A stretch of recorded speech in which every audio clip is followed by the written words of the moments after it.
Olá, turma, sejam todos bem-vindos, professor Alex, disciplina Química, mais uma aula do nosso projeto Fique em Casa Aprendendo. Turminha, espero que vocês estejam aproveitando as nossas aulas, acompanhando direitinho e principalmente se dedicando aos estudos, ok? Vamos começar? Bom, estamos em uma série de aulas relacionadas ao segundo ano do ensino médio, onde o tema é a radioatividade. Então, nós vamos ter uma série de vídeos onde vamos trabalhar essa temática, a radioatividade, radiação, os tipos de radiação. Bom, e na nossa aula, nós vamos estar abordando duas temáticas, os raios-x e as radiações do elemento urânio, tá certo? Raio-x você já ouviu falar nesse termo, talvez até você já tenha feito esse exame, tranquilo?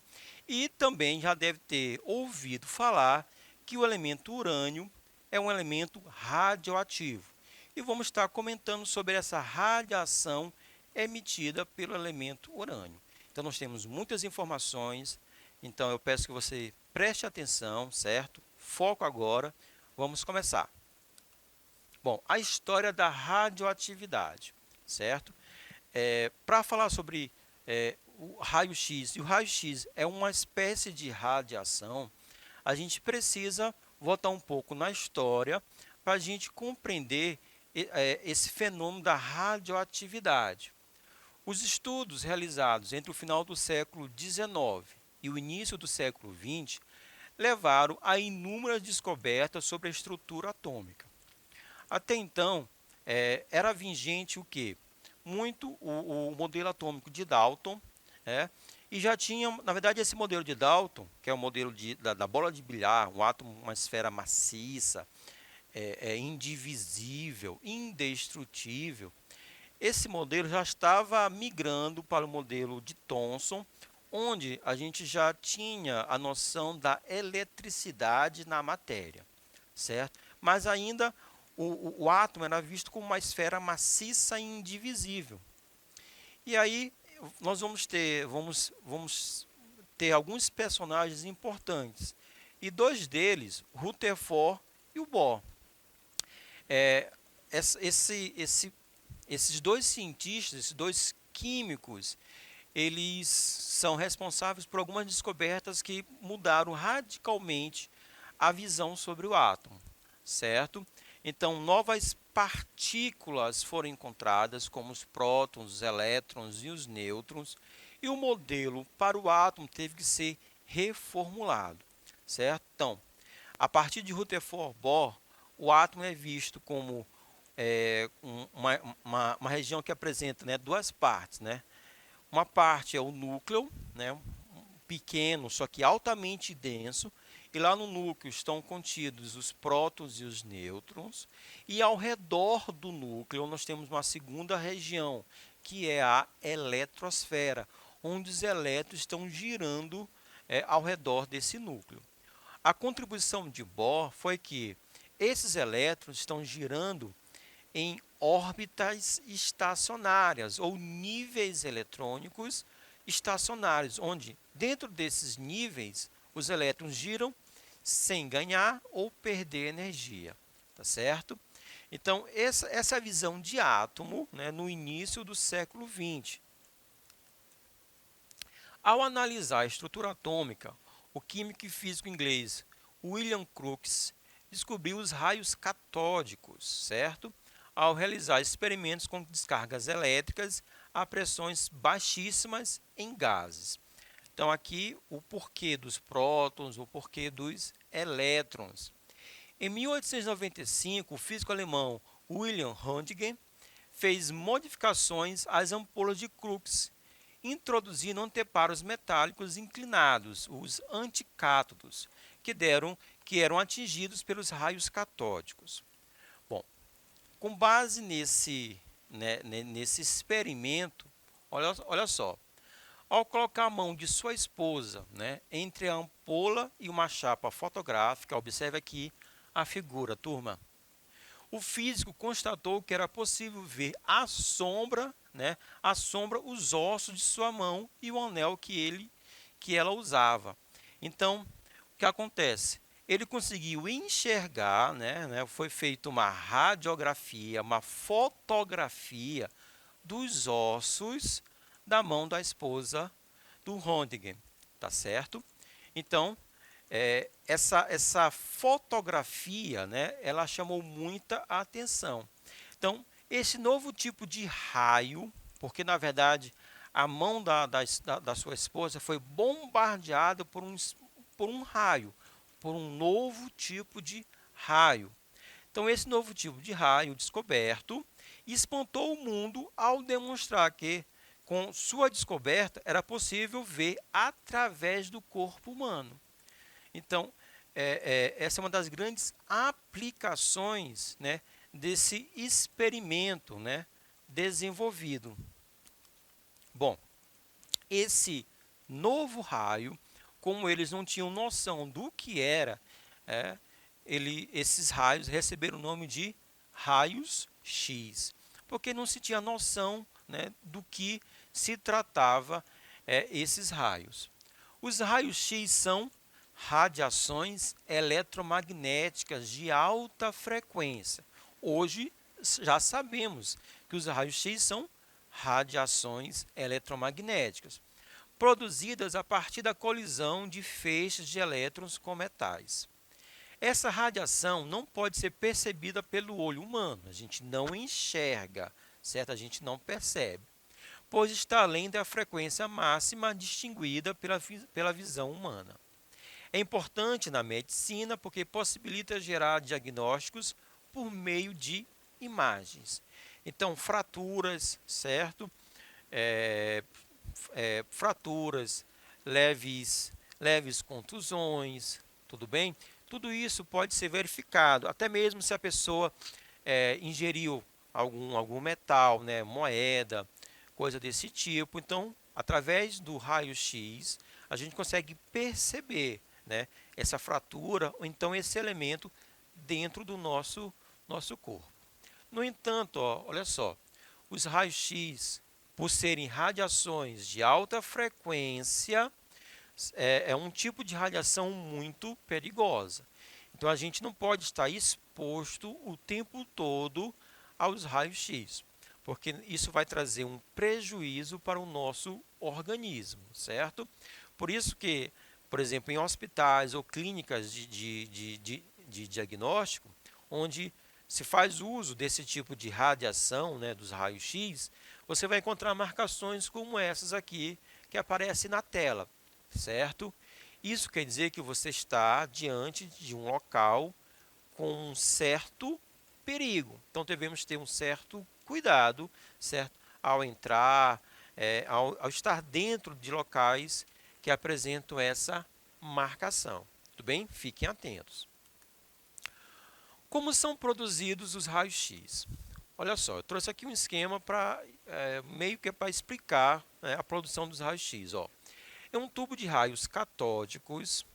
O cátodo, após ser aquecido pela passagem da corrente elétrica, vai liberar elétrons com alta velocidade. Esses elétrons são fortemente atraídos pelo ânodo, no qual acabam colidindo-se, certo? Bom, os elétrons nós sabemos que são partículas negativas. Eles vão ser atraídos pelo ânodo. Então, quer dizer que nessa região do ânodo, nós temos o quê? Uma placa positiva, certo? Então, os raios catódicos são o quê? São raios negativos, são os elétrons. Quando os elétrons dos átomos pertencentes ao ânodo recebem a energia oriunda dos elétrons em movimento, o resultado é a produção de radiações eletromagnéticas que são denominadas de raios X. Então vamos lá.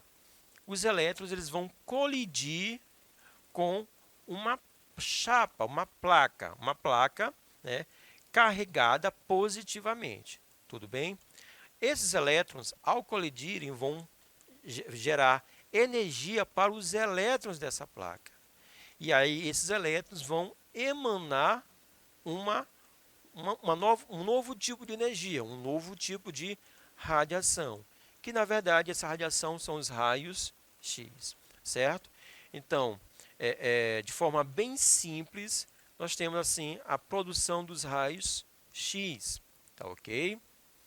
Os raios X, assim como toda radiação eletromagnética, não precisam de meios de propagação, né? Não precisa estar num meio sólido, num meio líquido ou em um meio gasoso. E movem-se na velocidade da luz, 3 vezes 10 elevado a 8, a oitava, metros por segundo. Essa radiação ela é ionizante. Sendo assim, ela pode gerar danos ao corpo humano em caso de exposições muito prolongadas. A intensidade dos raios-x é inversamente proporcional ao quadrado da distância. Portanto, quanto mais distante da fonte, menor será a intensidade dos raios-x. Então, duas informações que nós podemos tirar, né, dessa tela. Primeiro, os raios-x são extremamente perigosos, certo? Por serem ionizantes, eles vão estar tirando elétrons, certo? Das células, das moléculas que compõem as células da pele, por exemplo, né? Dos órgãos que for atingido, né? Então, esse retirar de elétrons vai gerar uma ionização naquele local e isso pode gerar modificações na estrutura da célula. Outra, quanto mais distante estivermos da fonte de raio-x, né, mais protegidos estaremos, certo? Quanto mais próximo, né, de forma contrária, quanto mais próximo, maior será o perigo, tá certo? Agora, os raios-x, né, apesar de serem extremamente perigosos, né, se a gente usar de forma adequada, nós temos muitos benefícios. Olha só, o grande benefício oriundo da descoberta dos raios-x foi a possibilidade de realizar diagnósticos por imagens. Tecidos e fibras musculares são praticamente atravessados pelos raios-x, certo? A nossa roupa, as camadas da pele, enquanto os ossos absorvem essa radiação. Como esses raios têm a capacidade de enegrecer chapas fotográficas, ao colocarem-se em partes do corpo humano entre uma fonte de raio-x e uma chapa fotográfica, pode observar a formação de uma fotografia dos ossos. Observe aqui na tela. Então, essa é uma das grandes aplicabilidades do conceito de raio-x. O estudo de órgãos do abdômen, radiografia do tórax, para análise de doenças do pulmão e a mamografia, exame que busca identificar o câncer de mama, são exemplos de aplicações do raio-x. Então a gente observa que na medicina, né, ela abrange, na verdade ela abarcou essa aplicação dos raios-x.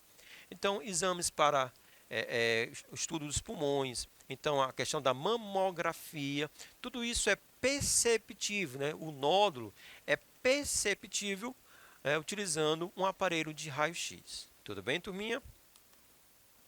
Agora vamos falar das radiações do urânio. Bom, em 1896, o físico francês Becquerel, ele percebeu que o sal de urânio, sulfato duplo de potássio e uranila, aqui está a fórmula, beleza? Era capaz de sensibilizar um filme fotográfico, assim como os raios-x, hein? As radiações emitidas pelo material apresentavam propriedades semelhantes à dos raios-x, que foi denominada de radioatividade. Em 1897, Marie Curie demonstrou que a intensidade da radiação é proporcional à quantidade de urânio na amostra e concluiu que a radioatividade é um fenômeno atômico. Então, quanto mais amostras de urânio, mais massa de urânio, mais radiação era emitida por aquele elemento.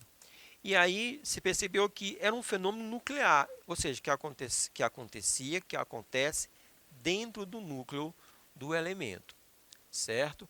Ainda em 1897, Rutherford criou um equipamento, né, como mostrado aqui na figura, com o objetivo de estudar a ação de um campo eletromagnético sobre as radiações. Então, essa radiação do urânio, né, ela passou por um campo eletromagnético. Nós temos uma região positiva e uma região negativa desse campo. Com isso, se percebeu, né, que aquela radiação ela se fragmentou em três.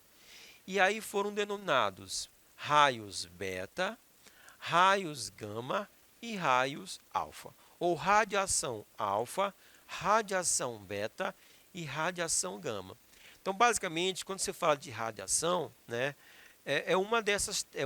desses três tipos: alfa, beta ou gama. São os tipos de radiações. Falando sobre cada uma delas um pouco mais detalhado, a radioatividade ou radiação alfa, ou então emissão alfa, né?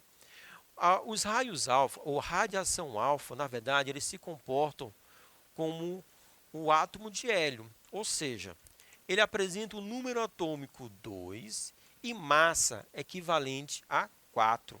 Então, a partícula alfa, a radiação alfa, ela tem número atômico 2 e massa equivalente a 4. Ó. Por possuir 2 prótons e 2 nêutrons, e 2 mais 2, 4, beleza? Por isso a massa é igual a 4. Seu núcleo é comparado ao do elemento químico hélio. Então, os raios alfa são similares ao elemento hélio. Possui pequeno poder de penetração e, por isso, a sua radioatividade pode ser impedida por uma folha de papel. É uma radiação muito fraca, certo? Uma folha de papel, ou seja, a nossa própria roupa, ela consegue impedir, né? Ela funciona como uma espécie de barreira, né? Segura esse tipo de radiação. Agora, a emissão beta, ou radiação beta, ou raios beta, são todos sinônimos. Bom, a sua característica é a seguinte: vai ter um número atômico -1.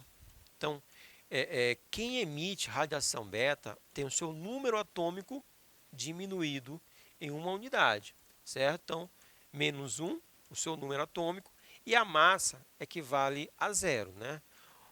Então, nessa reação, né, um nêutron instável se desintegra, convertendo-se em um próton, que permanece no núcleo. A emissão de um elétron de alta velocidade e do neutrino, cuja massa e carga são desprezíveis. Possui poder de penetração superior à radioatividade alfa, podendo penetrar uma folha de papel, mas não uma placa de metal, certo? Então, a radiação beta, quando um elemento radioativo emite a radiação beta, essa radiação beta ela tem um poder de penetração mais intenso, mais forte, né?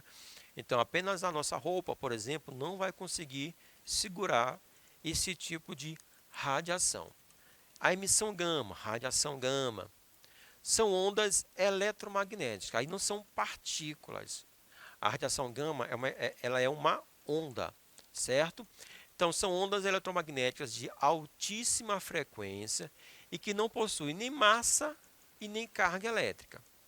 A sua capacidade de penetração é superior aos raios-x e faz com que a sua radioatividade passe tanto pelo papel como pelo metal. Então, ela tem um poder de penetração muito maior. E para ficar mais claro esse poder de penetração, olha só. Nós temos aqui essa figura, olha só, o papel ele consegue reter a radiação alfa, os raios alfa, consegue reter, certo? Agora, para reter a radiação beta, segurar a radiação beta, a gente já precisa de uma placa metálica.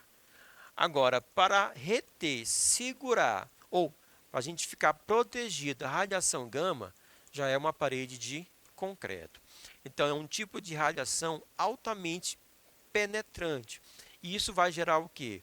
Muitos danos ao ser vivo, aquelas pessoas, aos animais ou às plantas que forem atingidos por esse tipo de radiação. E só lembrando, quando você fala de radiação, estamos falando de radiação alfa, radiação beta e radiação gama. Nós vamos ter muito mais aulas onde nós vamos ver a aplicação desse tipo de radiação. Beleza, turma? Muito obrigado, até a próxima. Valeu!